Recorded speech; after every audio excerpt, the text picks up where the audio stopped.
ကမြင်နေရတော့ဒီထိုင်းရောက်မြန်မာတွေကြားထဲမှာ7ဘက်တန်ဖျားလို့နာမည်ကြီးတဲ့ဒီ Wat Arun ပဲဖြစ်ပါတယ်ဒီနေ့ကတော့ကျွန်တော် Wat Arun ဆိုတဲ့ဖျားသွားဖူးမယ်ပေါ့နော်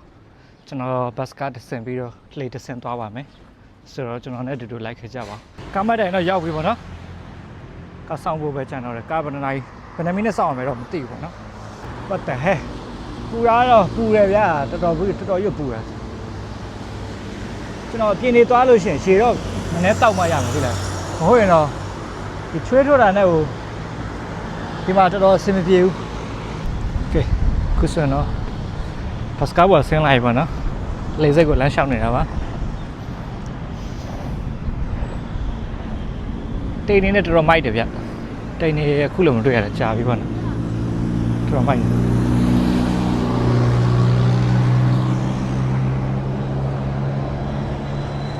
ဒီဖျားက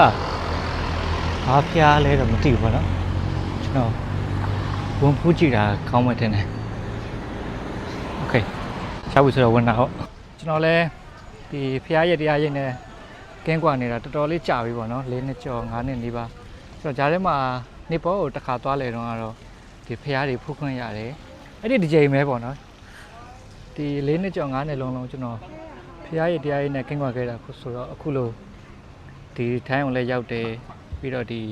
ဖျားလေးလာပြီးတော့ဖုံးပြောက်ခွင့်ရတာကျွန်တော်အရန်ကိုပဲဒီကျင်းနေမိတယ်ပေါ့နော်ဆိုတော့ဒီဝင်ကြီးတော့ပေးရတယ်ပေါ့နော်ဝင်ကြီးကဘတ်900ပေးရပါတယ်ကျွန်တော်နဲတာတွေများတာတွေတော့မပြောချင်တော့ဘူးပေါ့နော်ဘာလို့လဲဆိုတော့ကိုလည်းဒီကိုဖူးကျင်လို့ဝင်တာကွာဆိုတော့ဝင်ကြီးကတော့ဘတ်900ပါကျွန်တော်တို့ဒီခီးသွားရင်ဗီဒီယိုတွေဓာတ်ပုံတွေရိုက်တယ်ဆိုတာတော့ဟုတ်တယ်ပေါ့နော်ကျွန်တော်ကိုယ်တိုင်လည်းအခုလိုမျိုးဗီဒီယိုတွေရိုက်တယ်ဓာတ်ပုံတွေလည်းခီးသွားရင်သွားတဲ့နေရာတော်တော်များများမှာရိုက်ဖြစ်တယ်ပေါ့နော်ဆိုတော့ကျွန်တော်တို့တွေမသိလိုက်ပါသားလုံးပြီးနေတာလေအခုလိုမျိုးခီးသွားတယ်ဓာတ်ပုံရိုက်တယ်ပြီးတော့တကယ်ကိုရောက်နေတဲ့နေရာရဲ့အရာသာအစစ်မှန်ကိုဒီခံစားဖို့မေးတတ်ကြတယ်ပေါ့နော်ဆိုတော့ကျွန်တော်တို့အခုတစ်ခါခီးသွားတဲ့အခါမှာအဲ့ဒီလိုအဖြစ်မခံတော့ဘူးပေါ့နော်ရိုက်စရာရှိတာရိုက်ပြီးသွားလို့ရှိရင်ဖုန်းကိုဘေးနားမှာချထားပြီးတော့ကျွန်တော်ဒီ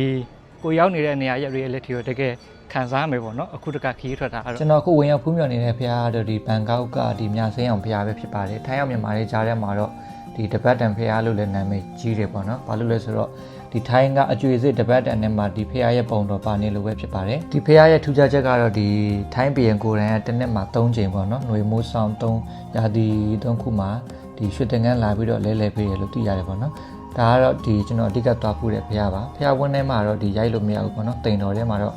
ဓာတ်ပုံရိုင်းခွင့်မရတဲ့အတွက်ကြောင့်ကျွန်တော်မရိုက်ခဲ့ပါဘူးဖះကိုတော့တခြားလေးဖူးဖြစ်ခဲ့ပါတယ်ထိုင်းအောင်ရောက်ဖြစ်ခဲ့လို့ဖះတော့ဖူးမယ်ဆိုလို့ရှိရင်တော့ဒီဝက်ဆက်စီမို့တော့တည်ထားရပါမယ်ကျွန်တော်တို့ဒီအတူပြက်တွေဝက်လာမယ်ဆိုလို့ရှိရင်တော့ဖះတဲ့ကိုပေးမှုဝင်မှုပေါ့နော်ဒီနားမှာရှိတဲ့ဆိုင်တွေမှာတွားဝယ်မယ်ဆိုလို့ရှိရင်လည်းဈေးကြီးပါတယ်ဆိုတော့ကိုတွားဖူးမယ်ဆိုလို့ရှိရင်တော့ဒီဝက်စားကိုတော့တည်ထားပြီးတော့ဝက်သွားပါနော်ကျွန်တော်ရှေ့မှာပြောခဲ့သလိုပဲကျွန်တော်ကတော့ဒီဖះကြောက်ကန်နဲ့ကင်းကွာနေတာကြာပြီဆိုတော့ဖះကိုရောက်တော့ရောက်ခိုင်လေးမှာကျွန်တော်ညောင်ပန်းအောက်လေးမှာတိုင်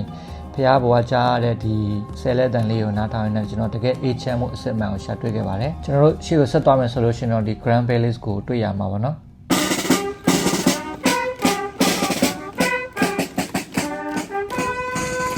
တခြားသူတွေကတော့ဒီဓာတ်ပုံကိုပြန်လဲရိုက်နေကြတာပေါ့နော်ကျွန်တော်တက်ရောက်သေးဆိုတော့ဒီမှာကင်မရာလေးတက်ထောင်လိုက်ရှေ့မှာတွားရက်လိုက်နေပေါ့နော်ဓာတ်ပုံလည်းသူများတို့ရိုက်ခိုင်းပါတယ်ဟိုအများကြီးဆိုတော့လည်းအားနာလို့လေခုတော့နေလေးလေးနဲ့အေးသွားပြီဆိုတော့ Wat Arun Fair ကိုသွားပြီးတော့ထပ်ဖူးမယ်ပေါ့နော်ဒီကနေပြီးလေစိတ်ကိုလမ်း9မိနစ်လောက်ရှောင်ရောက်တယ်ဆိုတော့အဆင်ပြေတယ်ဒီဘက် tourist ဒီအလာများတဲ့နေရာတွေမှာတော့အဖြူတွေလည်းရှိတယ်ပြီးတော့ China တရုတ်တွေလည်းတော်တော်များတယ်ပေါ့နော်လာလေကြတယ်လေสวยไหมคะဆိုတော့ကျွန်တော်လေစိတ်ကိုသွားနေပေါ့နော်တခါတလေမှာကျွန်တော်တို့တွေကဘော enjoy လုပ်ဖို့မေးနေတတ်ကြတယ်ပေါ့နော်ဆိုတော့ကျွန်တော်ကတော့ဘာပဲဖြစ်လာတဲ့အခြေအနေအားလုံးမှာပျော်နေမယ် enjoy လုပ်မယ်ဘာလို့လဲဆိုတော့ဘဝတစ်ခါပဲရတာဗျတစ်ခါပဲရတာခရီးလဲတစ်နေ့တစ်ခါလောက်တော့အနည်းဆုံးနိုင်ငံတစ်ခုပြီးတစ်ခုအဲ့လိုတစ်နေ့တစ်ခါလောက်တော့အနည်းဆုံးသွားနိုင်အောင်ကြိုးစားတယ်ကျွန်တော် UAE မှာ4နှစ်နေခဲ့တဲ့အတော်မှာကျွန်တော်ဂျော်ဂျီယာသွားတယ်ပြီးတော့နေပေါ်ကိုသွားလဲတယ်ပေါ့နော်ဒါကတော့ဒီတတိယနိုင်ငံပေါ့ထိုင်းကိုရောက်လာတယ်ထိုင်းမှာတော့နေရာတော်တော်များများ သွားဖြစ်မယ်ပေါ့နော်ဆိုတော့ we just have to enjoy our life ဘဝတစ်ခါပဲရတာဗျာအေးစိတ်ပေါ့ခုတော့လှေစီးဖို့တက်ကက်ဝယ်မယ်ပေါ့နော် Can I get one ticket to the what Arun? Ticket 40 baht. 40 baht?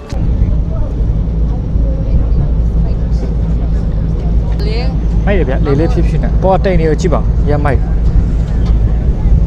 ဒီလက်မှတ်တော့ရပြီပေါ့နော်ဒီက what Arun ဝင်တက်ကက်ပေါ့နော်ဘတ်200ပါ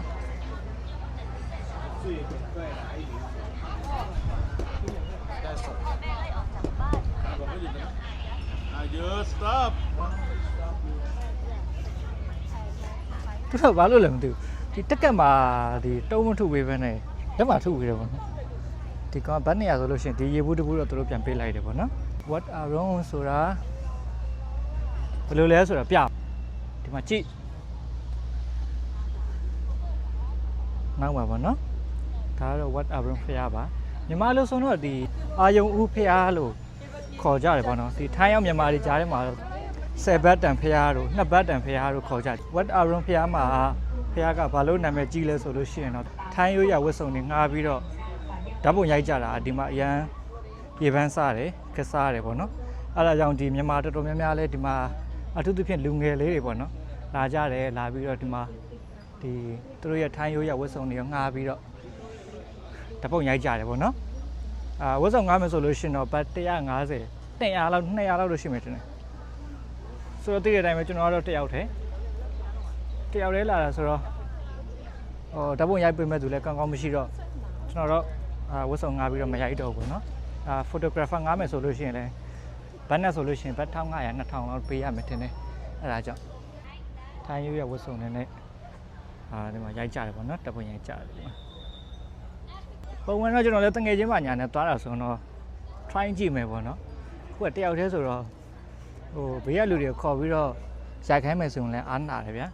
အဲ့ဒါကြောင့်ကျွန်တော်မရိုက်တော့ဘူးပေါ့နော်မဝတ်တော့ဘူးပေါ့နော်ဒီမှာပေါ့နော်အောက်မှာလူတိုင်းဒီပါသူတို့ရဲ့ရွေးရဝတ်စုံလေးတွေငားတယ်ပြီးတော့ဓာတ်ပုံရိုက်ကြတယ်တော်များများတချို့တွေက photographer ငားပြီးတော့ရိုက်ကြရလဲရှိတယ် line ပေါ်မှာကြည့်ရတော့ photographer ငားမယ်ဆိုလို့ရှိရင်ဘတ်1500 2000လောက်တော့ရှိတယ်ပြောတယ်ပေါ့နော်တေချာတော့မသိ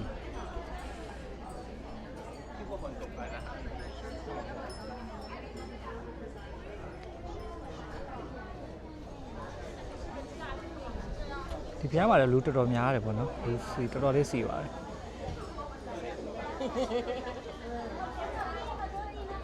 ကျွန်တော် line ပေါ်မှာရှာကြည့်ရသလောက်ကတော့ဒီဖျားက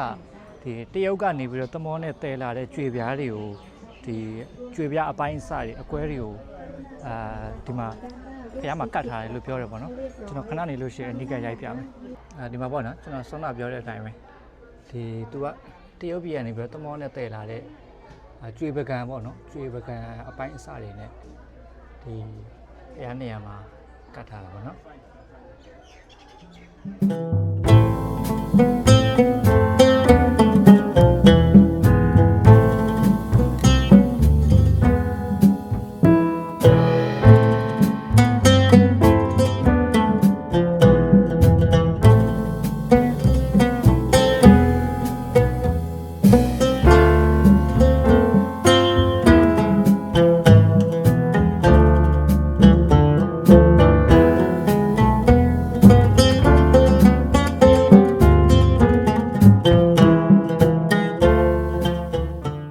ခဏနေလဲမှောင်နေမယ်ဆိုတော့ကျွန်တော်ပြန်တော့မယ်ပေါ့နော်အပြန်လဲဒီလေတဆင့်ပြီးတော့ bus ကားတဆင့်ပြန်ရမယ်ပေါ့နော်ဆိုတော့ကျွန်တော်ရဲ့ဗီဒီယိုလေးကိုကြိုက်တယ်ဆိုလို့ရှိရင်အောက်မှာ like comment ပေးခဲ့လို့ရပါတယ်ပြီးတော့ကျွန်တော်တင်တဲ့ဗီဒီယိုတွေကိုနောက်ထပ်ဆက်ပြီးတော့ကြည့်ချင်တယ်ဆိုလို့ရှိရင်လည်းကျွန်တော်ရဲ့ page လေးကို follow လုပ်ထားလို့ရပါတယ်အားလုံးကိုကျေးဇူးတင်ပါတယ်ဗျနောက်ဗီဒီယိုမှာတွေ့မယ်နော်